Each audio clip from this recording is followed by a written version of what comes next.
Hi, this is Jason Buss, and I'm an application developer with Customer FX. Welcome to the first in a series of workshop videos designed for developers to introduce the core functionality present in SalesLogic's application architect and to start going through the basics of creating modifications for the SalesLogic's web client.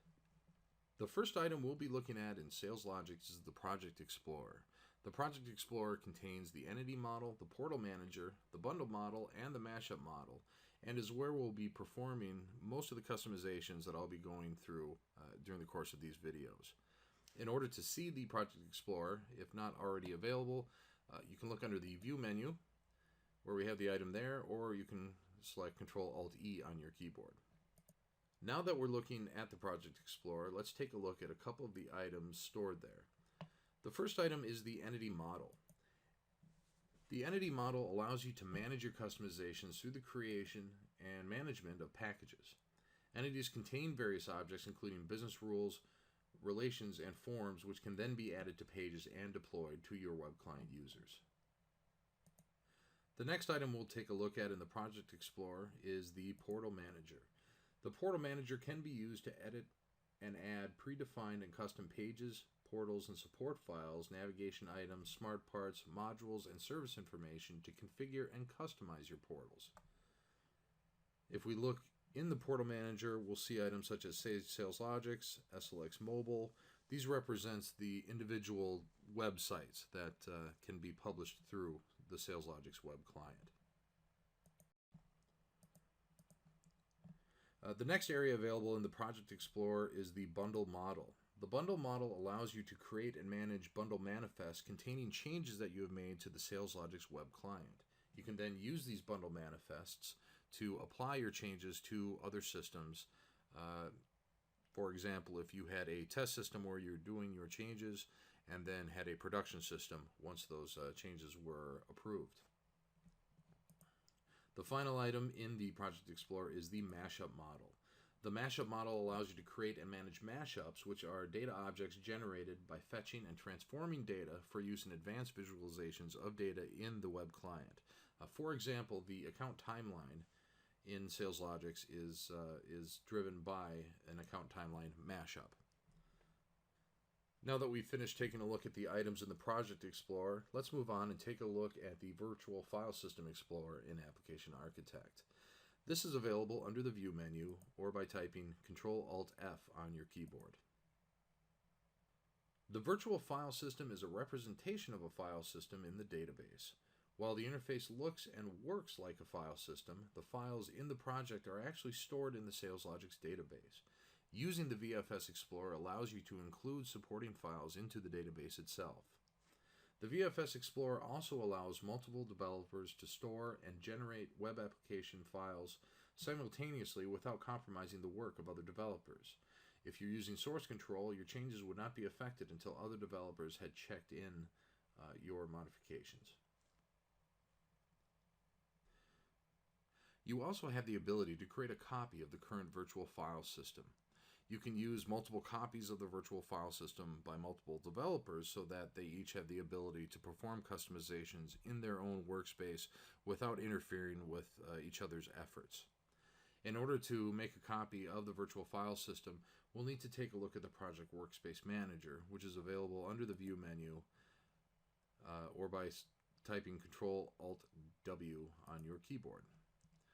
This will open the Project Workspace Manager on the bottom of the Application Architect here. And in order to create a copy of the current VFS, which we do see in place already, we just simply need to right-click and go Add. And we'll be presented with the Add Project Workspace dialog. Now all we need to do is give it a name.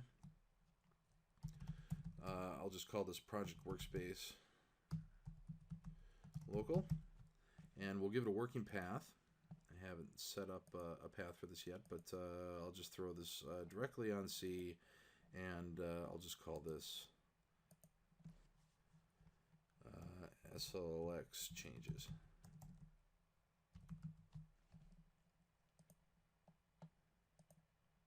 So we'll select that and click OK. And then the important thing on here is we have this checkbox that says Export Files Upon Creation. If we check this and then click Create, it will go ahead and create a copy of the current VFS in the location that we defined, bringing in all items from the VFS into that area. If we didn't have this checked, what would happen is it would create basically just a blank file system. You could use this, you may use this if you're using something like GitHub, when you've actually pulled down the file system from your Git server, and then you wanted to define it as a workspace without actually copying in files, because the files already exist from the project that you pulled down. But as we have it here, we're just going to create a new copy. So I'm going to go ahead and leave this checked, and then go ahead and click Create. Okay, our copy has finished, so now that we have completed that, we can look down in the project workspaces and see here now that we have an item called Project Workspace Local. The working path of this, of course, now is that path that I defined, which is the C SLX changes in their model folder. And it shows the source path and the source database where this came from. Now, we'll also, if we look over here and we switch over to the Project Explorer, we'll see now that we're actually in the Project Workspace Local workspace, as opposed to the VFS that we were on originally. Now, if we open this up, we will see that there are the same items that were available in the VFS version of this. This will take a second to open. Okay, so now here we have our application entities, and if we open those up, we'll see that we have account and all the entities that we had seen before in there. So now we're basically working on a local copy of the VFS, and those changes aren't being put into the database itself. Finally, we're going to take a look at the Deployment Explorer. The Deployment Explorer is where you can create, configure, and edit your web application and service portals, and then deploy one or more of those portals in a development environment. In order to see that, again, under the View menu, we'll look under there, and we see on the bottom here we have Control-Alt-Delete is the keyboard shortcut to open the Deployment Explorer. And now that we have that open up here on the left, I can expand out deployments, and we'll see a couple of items here, including core portals, which is what we'll be looking at. But we also have items in here for the customer portal, the mobile portal, web reporting, and so on. These all basically represent different websites that you can deploy through SalesLogix. So if I go ahead and open the core portals, we'll see we have a couple different items on here. Primarily what we're going to be worried about at this point is the SLX client portal, which is basically the web client that your end users will be seeing. This has a couple different settings on here. The server that we're going to is just localhost, the base directory, the port that it's going to, and then also the name of the virtual directory and subdirectory. There are some options here for pre-compiling your changes. What this does is well, when SalesLogix deploys its changes, it has to compile the different plugins that are found in the Virtual File System Explorer and then deploy those to the website. By using pre-compile, it basically creates all those forms initially so that there's no per form loading time when a user goes in to see a new form after it's been modified. This does add quite a bit of time to the deployment process, so most of the time for testing, I go ahead and just leave this off. But basically, here in the core portal, as we have it, after we've done any changes that we've done and we want to put them into our system, there's actually two items we do.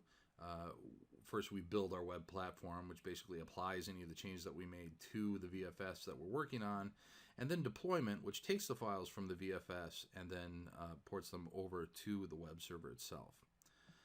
So I'm going to go ahead and press this just so we can see what it does here, and we can see on the bottom that it's retrieving files and starting to go through the process of building that website.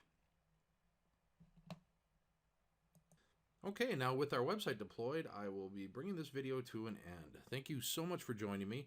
I hope you will join us next month when we continue this series, and we'll be looking at the entity model in SalesLogix and looking at the various different objects, business rules, relationships, forms, etc., that you can build within the entity model. So again, thank you, and I hope I will see you next time.